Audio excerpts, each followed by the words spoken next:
Did President Trump just fire a Federal Reserve governor? Well, not necessarily, but the market seemed relatively unfazed by it. Stay tuned to find out why Wall Street shrugged off Washington's latest shock and which stocks lit up the scoreboard today. Plus, we're going to be previewing tomorrow's day with huge NVIDIA earnings coming and the catalyst that could have markets move for the rest of the week. Welcome to the Traders Hub post stock day analysis. Today is August the 26th, 2025, and let's dive in.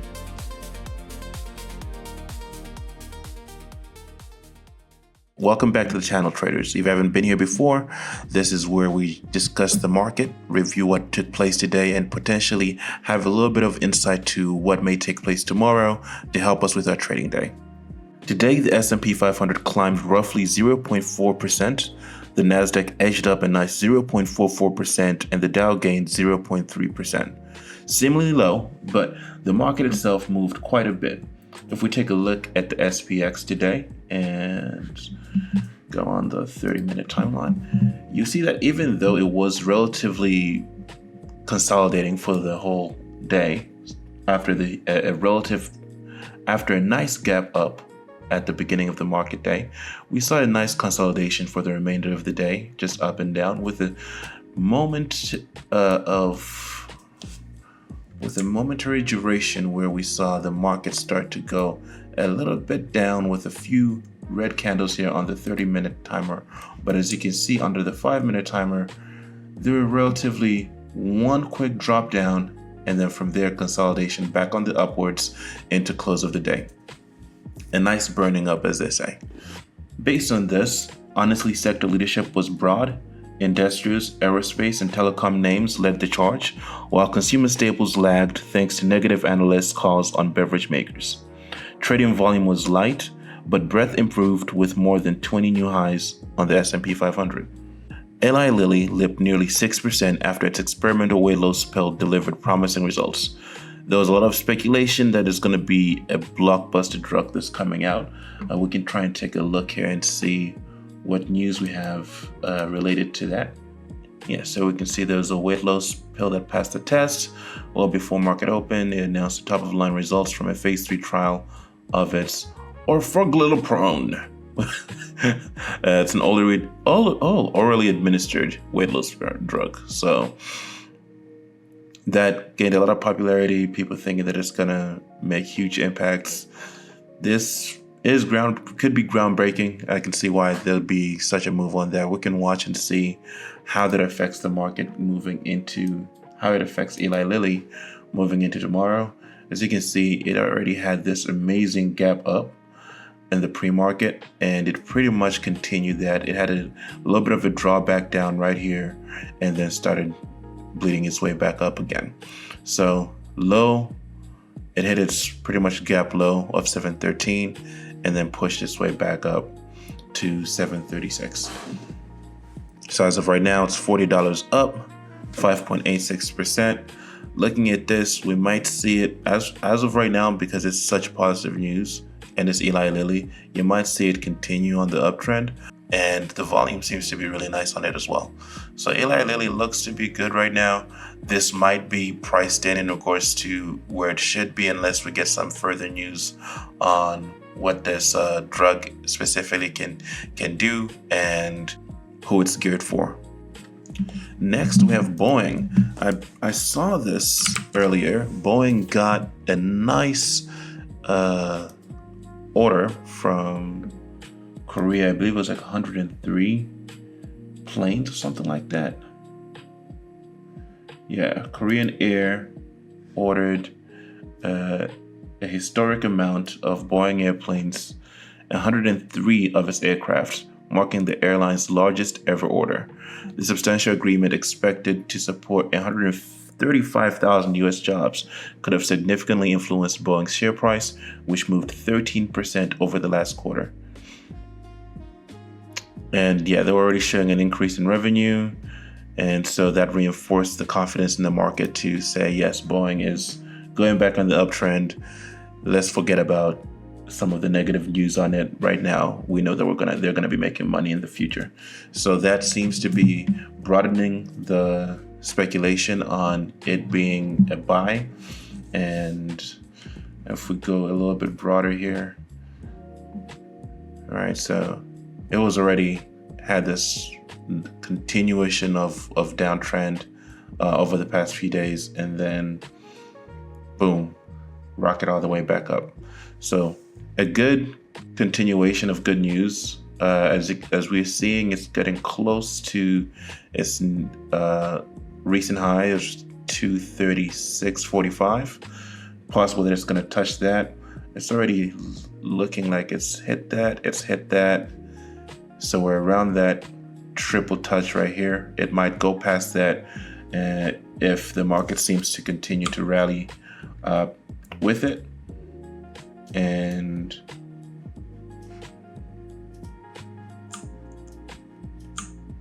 on the daily, it was recent high to the highest it's been in a couple of years. In a year or so is 267. So end of year, is that possible with this historic news? And if it has great Q3 earnings as well, very possible. And so we'll see.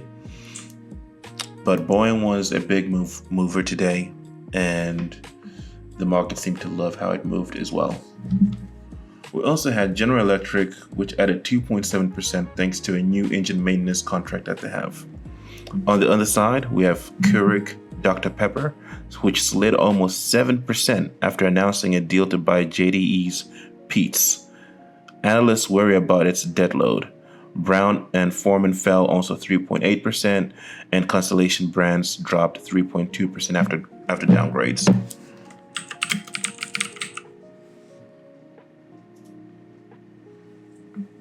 As you can see, this Dr. Pepper dropping about 7% there. A very steep drop on the day. A very steep gap down on the day after that bad news. So that might be a good play, looking at whether it's continuation on that or not. So the big movers that we can look at are Eli Lilly, Boeing, or Dr. Pepper, to see if there's any continuation or reversals that might take place.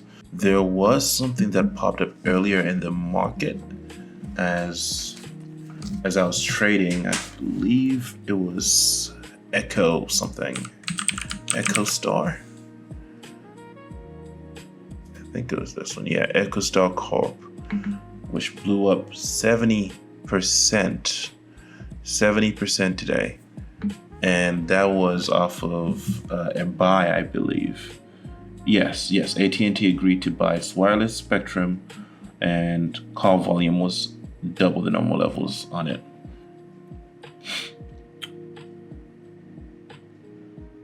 That one was a wash, but that one is, in after hours, it's up another 7%. So honestly speaking, the volume on this might be crazy, might be good to check out and watch and see how that affects it. AT&T is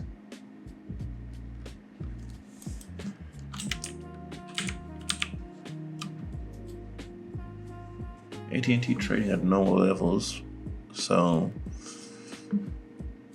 that part we're not worried about. So it seems to be specifically that SATS EchoStar Corp that is going to be moving more so tomorrow.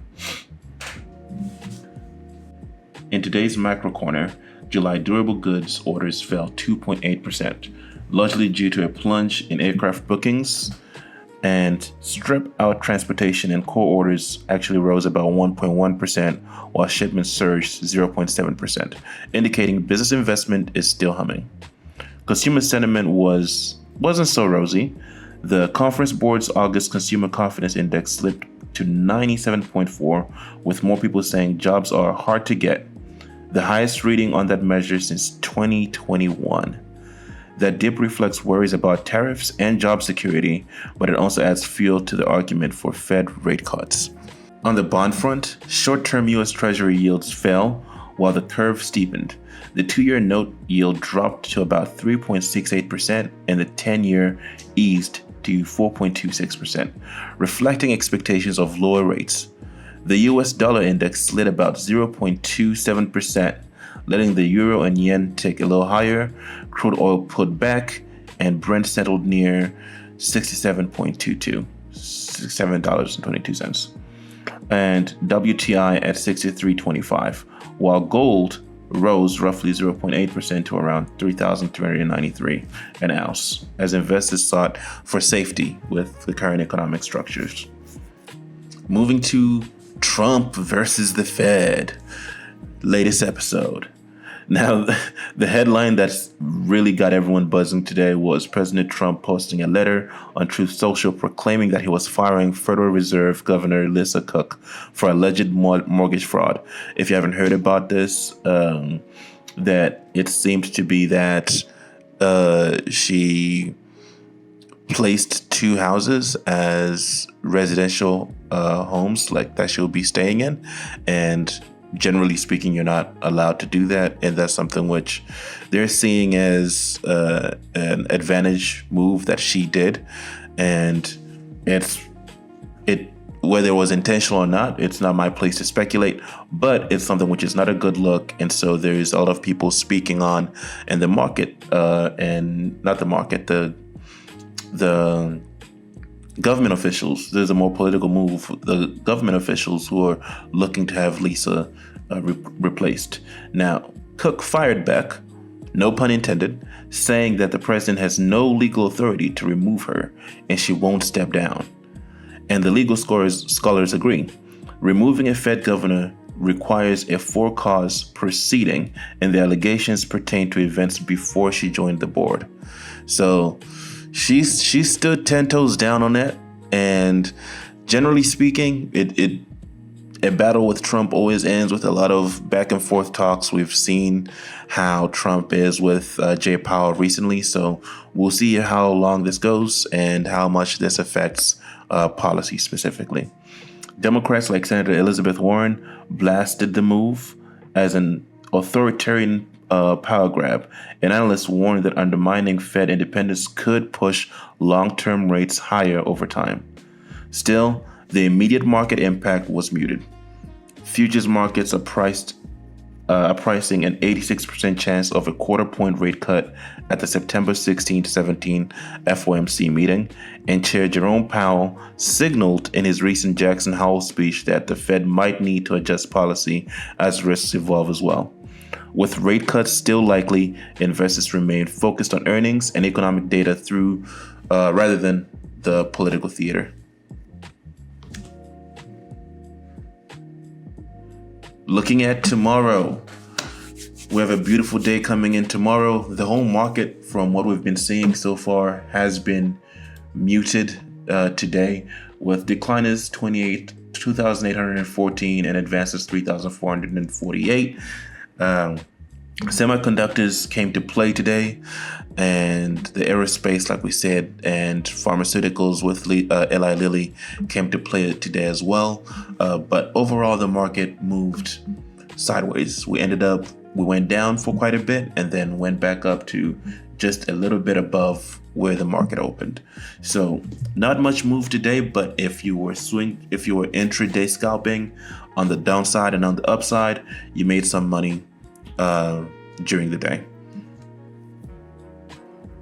Now, looking at tomorrow, what should we watch for on August 27th? This video will probably be coming out early in the morning around 6-7 a.m. before the market opens all the way. But first, we have earnings. Pre-market, we're going to hear from the Royal Bank of Canada, Williams-Sonoma, J.M. Smucker, Donaldson, Abercrombie & Fitch, Kohl's, Photronics, Guess, Mastercraft Boat, and Hafnia. Mostly Kohl's might be a decent one to look at. Let's take a look at that. Kohl's went down 6.52% today. With how small caps were moving, doesn't surprise me. We're gonna go 5-minute here. Okay, so Calls dipped down to $12.16, shot back up to $13.15, and now it's sticking to there. So it looks like the market seems to be thinking that the earnings aren't going to go good on Coles. I'm not playing Coles in regards to earnings, but looking at it, it looks like that $13 spot is support. It is support. It broke through that before, over here, and then bounced here. And then it looks like it's trying to reject it here. So we might see it go on the lower end. Maybe it might hit $11 if earnings aren't good. Or, what happened here? Not sure what happened there. Yeah, it might go down to $11 depending on poor earnings, or it might just consolidate and return back to previous $14 levels, which would be another 7% move or higher. I'm not sure what the market is pricing in as expected percentage move for Coles, but it is a watch in the early morning. The big event really is after the close. NVIDIA is reporting its earnings, and that's arguably the most important release of the season because its AI chips sit at the center of this year's tech boom. Investors will dissect guidance for data center demand and margins. A beat with strong guidance could ignite another leg higher in AI stocks, and a miss might trigger broad profit taking. As of right now, NVIDIA is really at its peak. It's been going higher pretty much every day. As you can see, right now we're seeing it on the higher end of the wicks for the year, and the low, as you can see, was right here a few months ago, which was during the Liberty Day and the tariffs and everything going on. So it's gained about $100 in share value since the tariff lows. So right now, what fair value is, we don't know, but you could see a drop down to 153, depending on how bad the earnings are, or breaking levels to all new highs. Right now, NVIDIA is a beast. It's a leader in the AI space, and it's really hard to bet against them, especially Jensen, who is a relatively good CEO, and that is an opinion. But if there's a solution that comes into play, especially with the China AI market space and how they're resolving that issue, along with the tariffs, you could really see that blast through 200. 100%, very possible. So NVIDIA is going to be a high watch tomorrow. If you want to play the options on the melt up tomorrow, it might see a continuation of this uptrend up until market close, and then from there we'll see what happens. So you could play that. The premium is going to be a little bit higher, so make sure you're worrisome of that. And this is not financial advice, of course. And when the market closes, be wary of that as well, because generally speaking, with earnings, when the market closes and the earnings take place, that implied volatility can get crazy, can get balanced through overnight. And then if you're not super in the money, meaning that your option strike prices are closer to the value of the asset itself, so whether you're thinking that it's going to go up, if your calls aren't around 180, 181, and if it's going to go down, your puts aren't around that same price as well, and it just moves a few dollars, you're really not going to see much in regards to profit or anything. You're really going to see mostly losses as that implied volatility balances out, and by the morning time, they usually become worthless. So generally speaking, it's a good rule of thumb not to play earnings unless you're just gambling and it's a YOLO play, but it is something to look out for. This one is going to be a huge market mover, and it is going to set the tone for the end of August moving into September. On the economic calendar, weekly crude oil inventories did come out mid-morning. Energy stocks and oil prices may react to any surprise build or draw. As of right now, if we look at the S&P 500, let's go back to SPX here. Boom, we see it again with another all-time high. We're going to be looking at a new support at 6,400. Which should be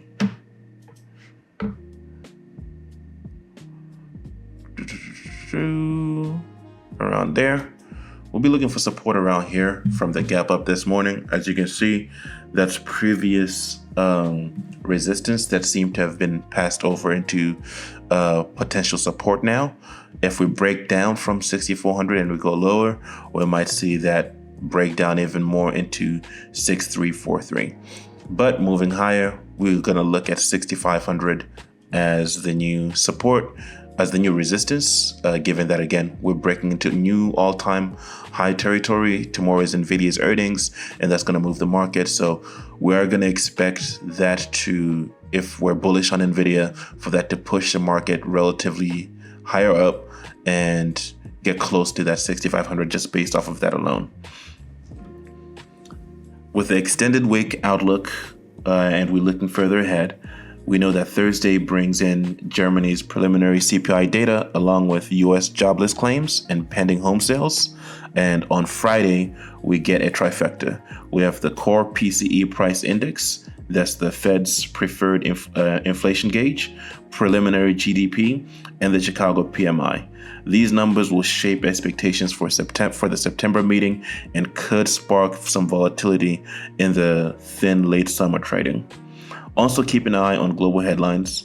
Political uncertainty in France dragged the CAC 40 down more than 1% today, and that story could continue to sway European markets as well. In the US, legal maneuvering over Lisa Cook's status could produce surprise headlines, and each twist has the potential to move bond yields and the dollar as well. To recap, the markets brushed off an unprecedented attempt by President Trump to fire a Fed governor and instead focused on corporate earnings and the prospect of rate cuts. Durable goods orders disappointed, but core business investment remained solid. Consumer confidence slipped, but not enough to derail the rally. NVIDIA's report tomorrow is the major test of the market's risk appetite. Are we looking for that juicy NVIDIA or not? That is going to be a determining factor, and everyone is waiting for it. Takeaways for traders for tomorrow and the week: stay nimble around NVIDIA's earnings. This single report could swing tech and the broader market. Watch out for bond yields and currency moves. Dropping yields and a softening dollar imply the market believes the Fed will cut soon, and any reversal in yields could mean trouble for growth stocks. Monitor legal news on the Fed. Keep a Twitter feed, or if you have an AI agent or something like that that can feed you news, or if you have an app, your trading app like Thinkorswim or Webull or whatever you use for your news, keep an eye on the news as they come out. Check out Bloomberg or some of those other news sites for anything that might be coming in, even though some of those news sites are a little bit later with their reporting. Keep an eye out for when that happens, or also subscribe to our Instagram, Daily Traders Hub, at Daily Traders Hub, and we'll be posting anything new that comes into the story over there as well. Make sure you use breadth as a tell. The rally has broadened to small caps and equal weight indices. So if that breadth weakens, prepare for some consolidation. And also late week, we have NVIDIA tomorrow, but don't forget that on Friday, Thursday and Friday, we have a lot of information coming in, mainly on Friday, and that could cause bigger moves than usual because of the lower summer liquidity. If you found this breakdown helpful, go ahead and hit that like button and subscribe for daily market analysis and just what we're reviewing in the day. This is just something which we're doing to get better ourselves. So whatever you're looking at and what you're looking at for tomorrow in regards to the market, drop a comment down below. We're here to help each other grow and maneuver these tough waters together. Let me know in the comments what you think about Trump's battle with the Fed as well, and whether NVIDIA will meet the hype. Thanks for watching again. and I'll see you tomorrow for another update.